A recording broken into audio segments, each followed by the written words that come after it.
इनके बाप की फोटो नहीं है कि वही बाबा यू जो गुंडा आया है एचएस है ये हम हैं, ये हमारा मंदिर है और ये बोल।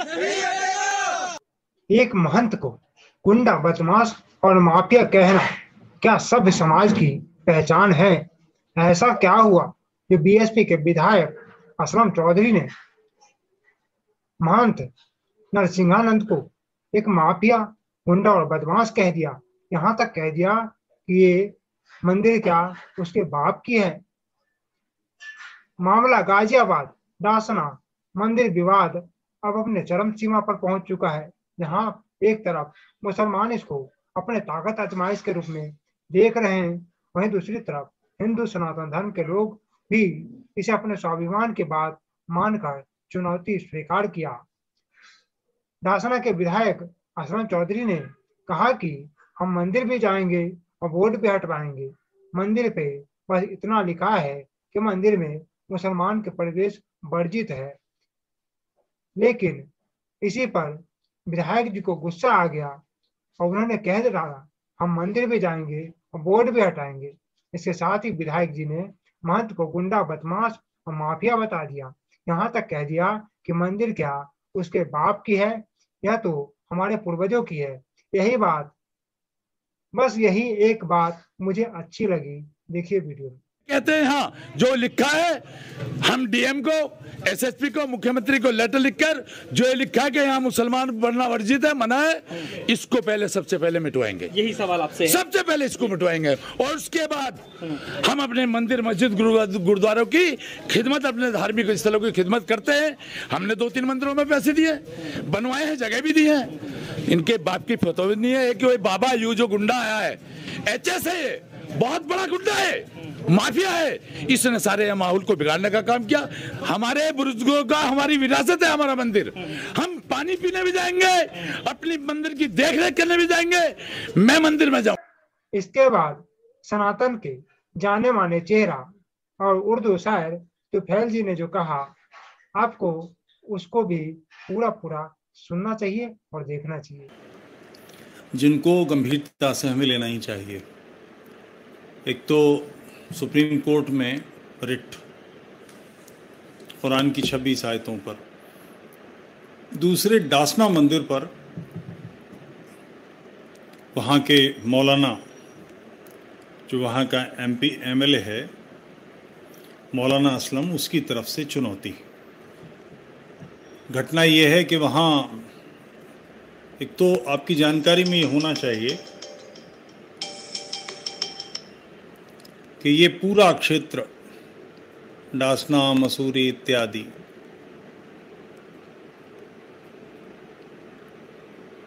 गलती हो गई मुझसे, मैं साउंड बंद करना भूल गया। ये पूरा क्षेत्र अब यहाँ एक हाईवे बन गया है। जब हाईवे नहीं था तो यहाँ पर बसें चलती थीं हापुड़ की तरफ जाने वाली। जिन बसों के ड्राइवर शांति दूत होते थे, वो दूसरी बस वाले लोगों को, बस के ड्राइवर्स को, कंडक्टर्स को यहाँ बस नहीं रोकने देते थे, सवारी नहीं बिठाने देते थे। इस पूरी सड़क पर एक गुंडागर्दी का सा वातावरण था। अब ये सीधे एक रास्ता बन गया है, हापुड़ तक ऊपर चला जाता है, तो वो उस तरह का उत्पात ऊपर नहीं आता, मगर स्थानीय बस्ती में ये है। और उसी बस्ती में, डासना में, ये मंदिर है। यहाँ कई बार पुराने पुजारी, साधु पीटे गए हैं, भाग गए हैं छोड़कर। नरसिंहानंद जी पौरुष के साथ वहाँ डटे हैं और चुनौती दे रहे हैं। उन्होंने वहाँ मंदिर के ऊपर एक बोर्ड लगाया हुआ है कि ये हिंदुओं का पवित्र स्थल है, इसमें मुसलमानों का प्रवेश वर्जित है।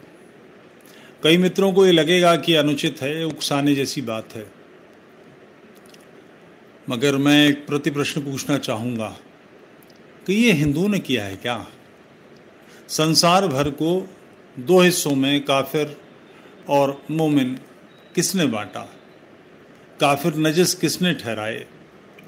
काफिर वाजिबुल क़त्ल किसने ठहराए? क़िताल फ़ी सबिलिल्लाह, अल्लाह की राह में कत्ल करो, ये किसने किया? इसी रास्ते पर आप आगे बढ़िए, डासना से ही शुरू हो जाएंगे मुस्लिम होटल, अल्लाह की रहमत का मोहम्मदी होटल, ये आपको यहाँ से लखनऊ तक और पटना और आगे बढ़ते जाइए, रास्ते में सैकड़ों होटल आपको मिलते हैं। आपको कहीं हिंदू होटल दिखाई देता है? कोई मतलब है इसका? ये फर्क किसने बरते?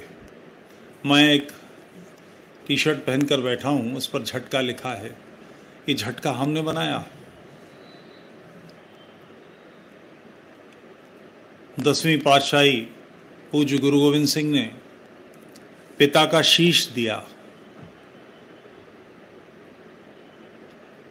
दादा का बलिदान कराया, अपने 2 बेटे जिंदा दीवार में चुनवाए, मां की मृत्यु हुई। उसके बाद ये वाकई है कि तेल में हाथ डालकर तिलों में हाथ डालो और जितने तिल हाथ पर चिपक जाएं उतनी कस्में भी तुर्क खाए, म्लेच्छ खाए, तो उसका भरोसा मत करना। तुम पर हलाल वर्जित है, झटका खाना है तुम्हें। ये अंतर हमने बरता क्या?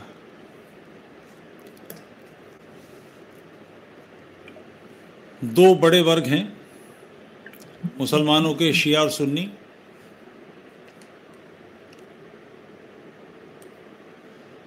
शिया सुन्नियों को नजस, मलून, हर तरह से बुरे, सुन्नी शियाओं को हर तरह से बुरा। फिर सुन्नियों में 2 बड़े वर्ग हैं, बरेलवी और देवबंदी। नॉर्मल आपको मिल जाएगा, बरेलवी मस्जिदों पर लिखा हुआ है यहाँ वहाबियों का, अहले हदीस का, अहले फलाने का, इनका उनका आना मना है।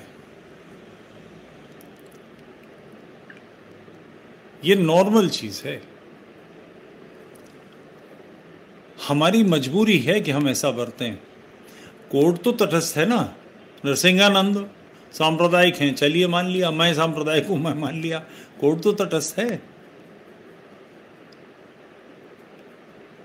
केरल कोर्ट ने ढेरों ईसाई लड़कियों, हिंदू लड़कियों के मुसलमानों से एक तरफा शादियों को देखकर लव जिहाद का नाम दिया है।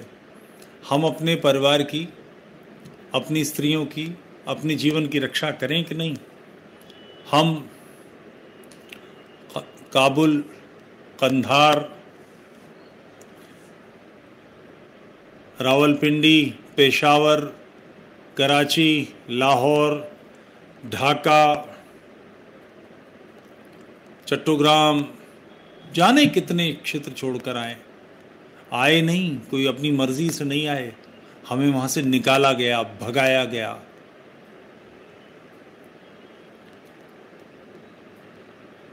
न्यूनतम 40 लाख लोग 1947 में विभाजन में मारे गए, करोड़ों विस्थापित हुए। अभी जो बचा क्षेत्र है, जिन्होंने ये विभाजन कराया, जो विभाजन मांगा, वो इस देश से नहीं गए पूरी तरह से। गांधी ने, इन पापियों ने, गांधी और नेहरू ने, इन लोगों को रोका। जिन्होंने विभाजन कराया था उनको रोका। अब जो बची धरती है उस पर हम सुरक्षा अपनी करें कि नहीं?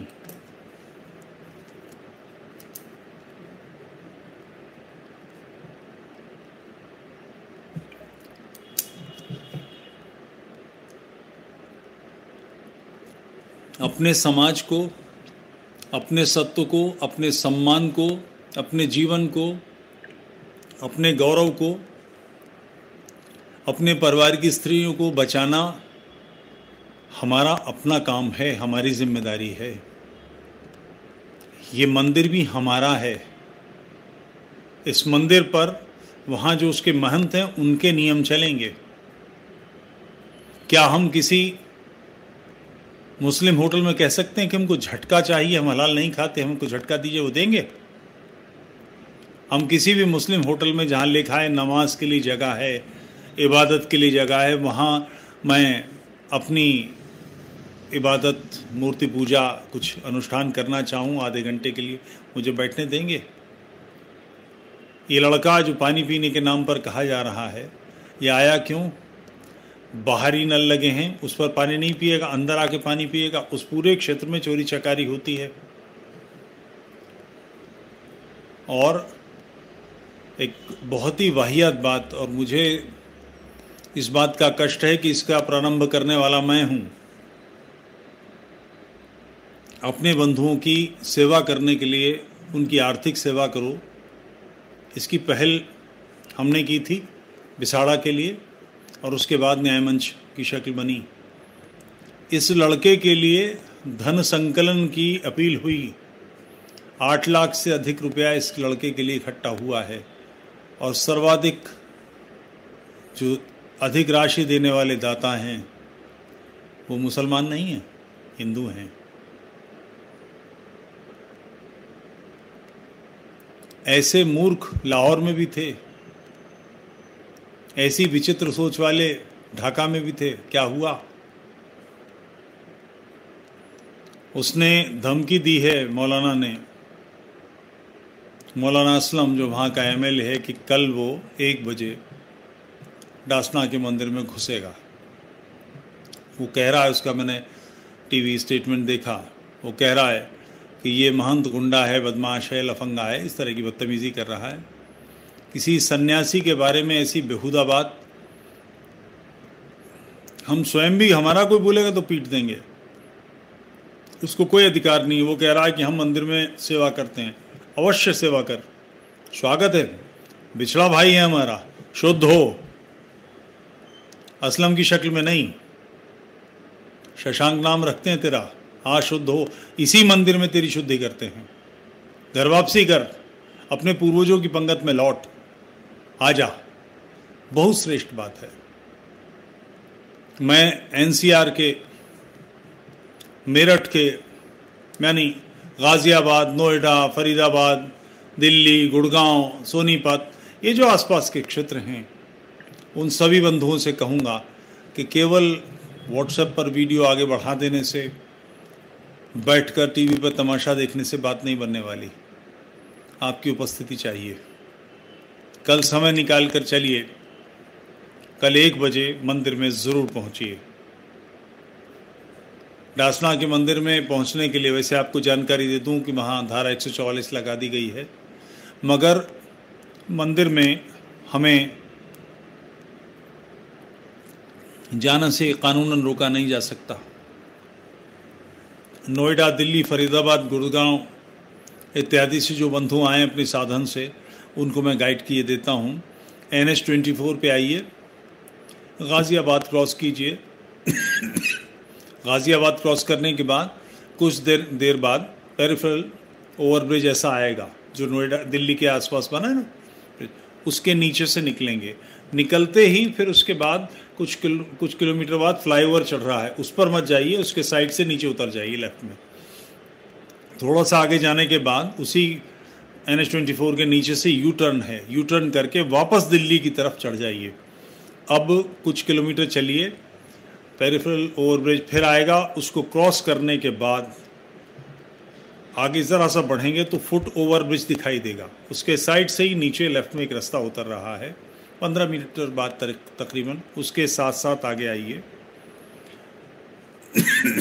उस पर निकलने के बाद सागर वाटिका नाम से रेस्टोरेंट आएगा, फिर एक सरकारी अस्पताल आएगा, फिर सामुदायिक केंद्र आएगा, फिर उससे लगी हुई मंदिर की 4 दीवारी है।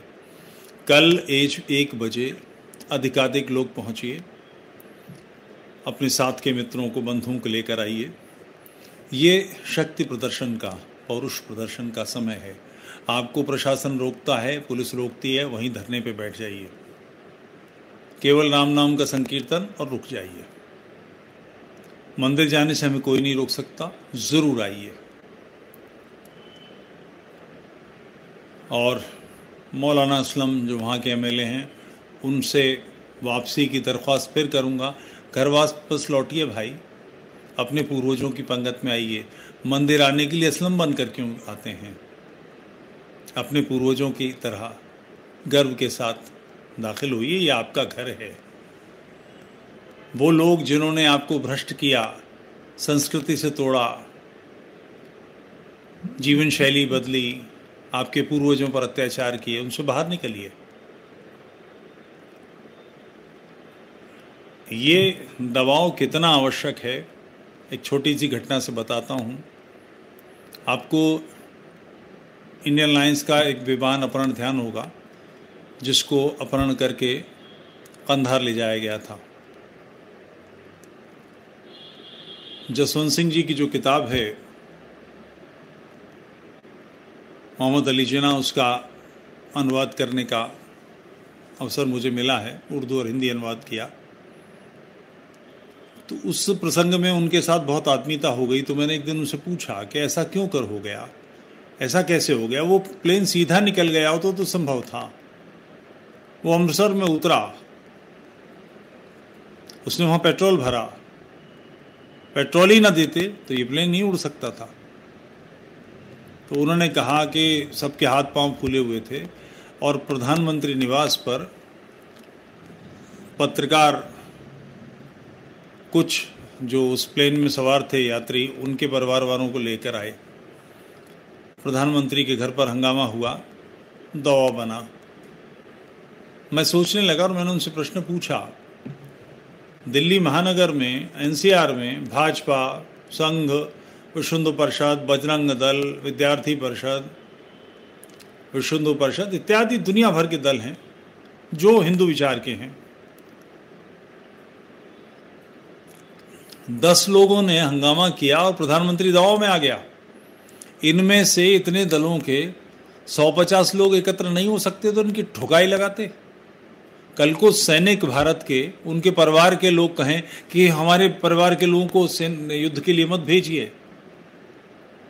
इस तरह से दबाव प्रधानमंत्री पर क्रिएट किया जा सकता है। इसमें सिर्फ प्रधानमंत्री ही नहीं डिगा, अटल बिहारी वाजपेयी का ही पजामा पीला नहीं हुआ। हम भी राष्ट्र के नाते कमजोर साबित हुए। हम टीवी पर ये सारे तमाशे देखते रहे, घर से निकल के वहां नहीं पहुंचे जहां बेहूदगी हो रही थी, और उनके 2 थप्पड़ मारे होते, सब सुधर गया होता। ऐसे हर दबाव के समय, ऐसे हर पौरुष प्रकट करने के समय हम लोगों को सामने आना ही चाहिए, जूझना ही चाहिए। ये केवल सामान्य सी बात है। कल निश्चित रूप से 1 बजे वहां पहुंचिए। ये सामूहिकता का, पौरुष प्रदर्शन का समय है। आप सबसे कल 1 बजे वहीं भेंट होगी। कृपया अवश्य पधारें। डासना का मंदिर, स्वामी नरसिंहानंद जी जहाँ के महंत हैं। रास्ता मैंने बता दिया। मेरठ की तरफ से आने वालों के लिए तो पेरिफेरल से निकलते ही लेफ्ट साइड में जो पहला फुटओवर ब्रिज आएगा, वहाँ से लेफ्ट उतर जाइए, आगे से मंदिर पहुँच जाएंगे। ये 2 ही रास्ते हैं वहाँ जाने के। कृपया कल पर